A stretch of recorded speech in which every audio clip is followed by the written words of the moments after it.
Are you looking at pivoting from one strategy to another, like commercial, residential to commercial, or long term to short term?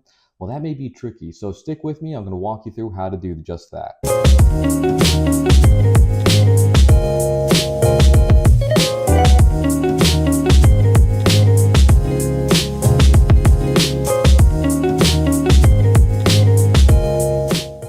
Welcome to If I Can, You Can, where if I can do it, you can do it too. I go real estate investing and home renovations. Now, if you like this content, please remember to like and subscribe below. But today we're going to be going over how to change your strategies. Now, when you start up and you get into real estate, you want to focus solely on one thing. Put all your effort into it and get really good at that. Once you do that, you may find out that maybe the market changes or the economy kind of goes the wrong way and you have to pivot and do something a little differently to bring in the cash flow you need or build the equity or do whatever you need to do. But you need to stop real quick and think about what you need and how to do that, because it is a real hassle when you go from I'm just going to do a long-term rental that's right down the block, I know everyone around here, to I want to do a short-term rental across the country and you've never done one before. There's a lot of things that can fail in that movement, and sometimes you're trying to do too many things at once. Now, some of the reasons that you may want to do this is, hey, you might have a market that's changing, rising interest rates, regulations are changing, and you have to pivot to a different strategy, or it may even be that your personal goals have changed. Maybe you have enough equity into it and you're looking at moving towards cash flow or something else. So you want to increase your ROI. Maybe you want to do something a little bit more active and the long-term thing isn't really doing it for you anymore, so you want to get more hands-on. Either way, there's maybe a good reason for you to do it. However, you have to remember when you're doing this, I don't discourage people from doing this, you have to have the right reason. Why are you doing it? What is your end goal? And then work towards that.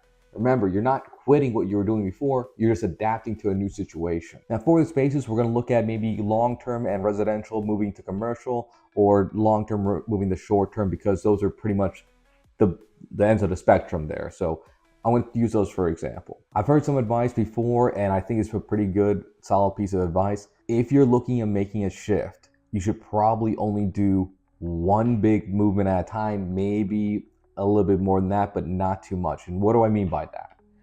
If you have a long-term rental that you're doing down the street and you know everyone in the area and that's how it's running, great. But if you're looking at maybe going out and doing something across the country and doing a short-term rental, those are two completely different changes.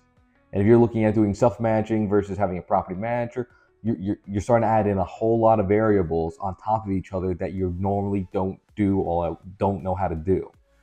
So maybe make one big change and then start rolling into the other. So for this example, instead of having a long-term rental here, if you want to do something across country, do another long-term rental somewhere else. And then once you're established and know that market, maybe move to a short-term rental. That will protect you a little bit more because you already know the concept of how to make a long-term rental work. Best not try to do too many things at once and get overexposed and potentially have a property fail on you. Same thing for commercial. I'm in Atlanta. Problem is that things here may cost a lot. I want to move over to commercial. This is where it gets a little tricky. I can't afford anything commercial in Atlanta because it's just way, way, way too expensive. At the same time, that makes me have to move a little bit further out. I may have to move an hour or 2 hours away. Still in my region, I can still drive to it, but I'm just really moving one end of the spectrum here of I'm changing from residential to commercial within an area I can still service, but not across the country. And then if I'm good there, maybe there's a possibility of going somewhere else cross country and looking for broader opportunities, but one step at a time. That is a great way to build up where you need to be at overall. Now, when you move to these things too, they may have different qualifications. For example, when you move from residential to commercial, you're normally used to like 20% down on a residential property, but if you're moving over to commercial, heck, you may have up to 30% you need to put down. You may have to have reserve funds. It may come with a whole lot more paperwork and regulations that go with it. There's a lot more to things when you switch around. Same thing when you go from long-term to short-term. Sounds good, looks sexy, I get it. But when you do that, you're going from something that's almost completely hands off. If you have a property manager, it is damn near passive. All you got to do is call a handyman out to do the work for you every now and then, to something that you have to service every single day. You got to make sure you got bookings coming in. You got to keep on turning it. It's a lot more hands on. It's a completely different mind shift. And when that comes up, you need to do your research. Regulations, checking in, doing all the numbers, doing comps, all this research needs to be done before you even think about doing that. The other thing too is you need to set realistic expectations, and you need to really make a reserve budget. That first year or two, you don't want to really pay yourself out of that property, because there may be a huge swing that you don't see. A single family home or duplex, now you move to a 10-unit property. If you start spending and don't build the cash reserves like you did before, and all of a sudden you have this huge capex event, where I just had a friend and he had, I think, 8 air conditioning units go out on a bunch of his properties. It cost him north of $100,000 to have them all replaced. You don't expect that. You need the reserves to pick that up, because now you're at a bigger scale. And yes, it's one roof that you have to repair over the entire building, but you were talking about 8 different AC units. That's a huge bill. On the other side too, short-term rental.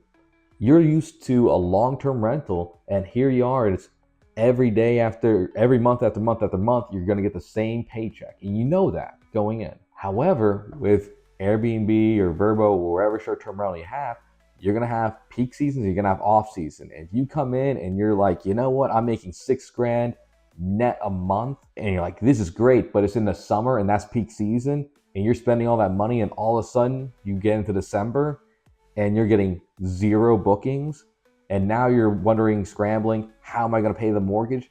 That's where you have to look at that and get ahead of it.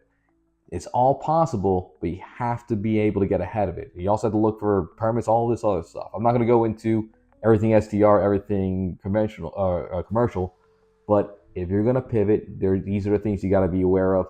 Make sure you have a budget and reserves in case things go wrong, because inevitably with real estate, they do go wrong. And the last thing I'm going to tell you is going to tie back into one of the first things I told you. Look at your motivation for doing this. Are you doing this because you need it for cash flow appreciation, or you're pivoting strategies to meet the market? Or are you doing it because it's trendy? Just because everyone else is doing something is not a good reason to do it, because you're going to follow everyone else off a cliff potentially. Do it for the right reasons, do it for your reasons, and work to your strengths. If you're good at something, if you're good at long-term rentals, maybe just do that somewhere else. It may work to your own strength. So are you thinking about making a switch in your strategies? Let me know in the comments below. But for right now, that's all I have, and I'll see you in the next one.